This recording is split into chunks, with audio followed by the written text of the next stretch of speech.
You cannot get self-esteem from somebody other than yourself. If one partner has higher self-esteem than the other, the one with a lower self-esteem will find a way to sabotage it, unconsciously, inadvertently.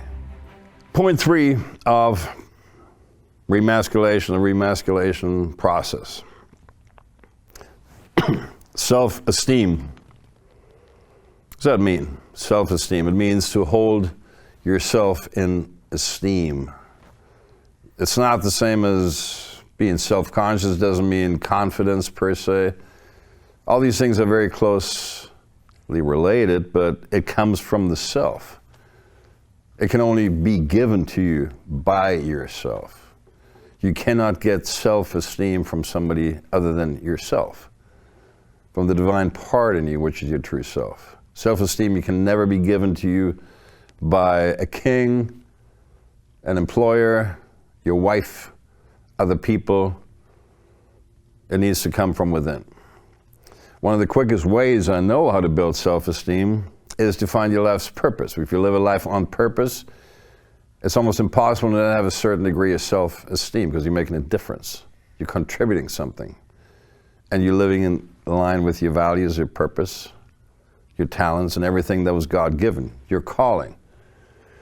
On the other hand, if you don't have solid self-esteem, you probably won't even be worth it to yourself to go out and find your life's purpose. You won't even have the confidence to even believe that there is such a thing for you, that you're even worth it. Your Creator would even consider you worthy enough for getting such a thing as a life's purpose.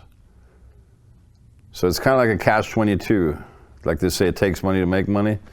Well, self-esteem and your life's purpose are very inextricably linked. One will lead to the other. You got to work on both at the same time.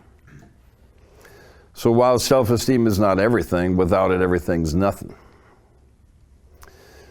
In relationships, we say just about any gap can be bridged, whether it's age, beauty, money, can be bridged. You know, like a lot of older, successful men, you know, you take care financially of whatever, your younger, prettier woman, and it kind of evens out. But what psychology has shown, psychology isn't good for a lot of shit, but one thing it's good for is diagnosis and studies. And what they've done is they've shown that there's no way in hell to bridge a significant gap or differential in self-esteem. If one partner has higher self-esteem than the other, the one with a lower self-esteem will find a way to sabotage it, unconsciously, inadvertently, because you don't really believe you deserve it. And that's actually when we call the cross-link to the law of attraction, is if you don't really believe that you deserve something, even if you ever get it, you won't be able to hold it. It's just not going to come your way. You're not going to be able to hold on to it. You'll find a way to shoot yourself in the foot. I've seen people that, you know, that won the lottery or came into money. Even myself, when I came into money, millions, I wasn't ready for that. I didn't have the self-esteem to hold that kind of wealth. So I floundered it. I kind of pissed it away. I could have just bought real estate or gold or whatever with it. I would be a million. I might be if I'd bought gold back then. If I'd bought $2 million worth or $3 million worth of gold at a price at the time, you know, an ounce was only a few $100. Now it's like over 1,500. I would have tripled my money right there. But I didn't believe that I earned the money because it was kind of like ill-gotten gains, blood money, yes. So I lost it all. You have a thermostat, and you see this with like people who have instant fame or instant anything, overnight sensation.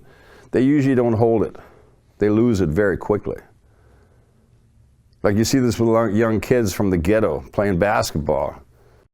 The average career of a ghetto kid playing basketball is 3.5 years. It's not a long time. And, you know, what is it about the ghetto? Well, they've seen poverty. They've seen abject poverty, failure, inner city kids. All of a sudden they're making millions. Then they're compensating their low self-esteem by overspending, going into debt. They're buying this friggin' $400,000 Ferrari, pieced out. And they wreck it, or whatever. You know, you can take the boy out of the ghetto, but you can't take the ghetto out of the boy. This is not stereotyping or trying to, you know, demean any particular people or class or minority. It's not about that. I'm just saying, if you give to throw some money at somebody, it's not going to help their self-esteem. They're never going to feel like they earned it. They're never going to feel good about it or themselves, just like a lottery winner. Which is why, after 5 years on average, the average lotto millionaire has not only lost all that money, but is probably deeply in debt to boot. Because the inner thermostat tells them, well, you're only worth that much. And that inner self-esteem thermostat is set.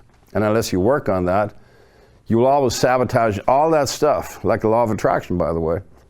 And it factors into this. Anything you attract, by whatever means, into your life, you won't be able to hold it, because deep down you don't feel deserving of it. Which is why you need to work on your deservingness if you want to use the law of attraction.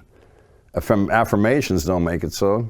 Sitting there and visualizing that Ferrari, like in The Secret, doesn't make it so. I've been there. I've been dirt fucking poor. I've been almost homeless. I know what it feels like. Nobody in your countries, probably outside the United States, has probably experienced that. Because you have like a social net, a social safety net that kind of catches you. There's no such thing in the US. If you fall and hard. Ain't no catches. Nothing's going to stop you from falling. You're going to hit bottom and die. So I'm saying most Europeans wouldn't be able to survive in the US for even a week. It's like going from like your little 3-ring inflatable little kiddie pool into the open ocean. That ocean is unforgiving. If you can't swim, you'll sink very quickly. But what's kept me from going totally down was a relatively high self-esteem that I built through other things. Not as high as it's now, not high enough to keep me from falling. But it was just high enough to go out there and believe in myself that I actually could do something like what I'm doing now. That it would actually be worth it, that I would consider myself worthy of living this particular life and actually being good at what I do. So you need a little bit of self-esteem, like a little quantum of solace to make you go and be able to survive. It's, as Nathaniel Branden calls it, the immune system of your soul. He also says it's that basic feeling of being appropriate to life. Feeling like whatever life may throw at you, you may not know what to do, you may not exceed or excel at it, but at least you'll be able to sort of wing it and handle it, which is more than most people ever get. We all have that little inner voice that tells you you're a fuck up, usually because we learned it that way. Somebody told us, you'll never amount to anything, you'll always be a failure. It will not solve all your problems, but probably most of them if you truly develop solid self-esteem.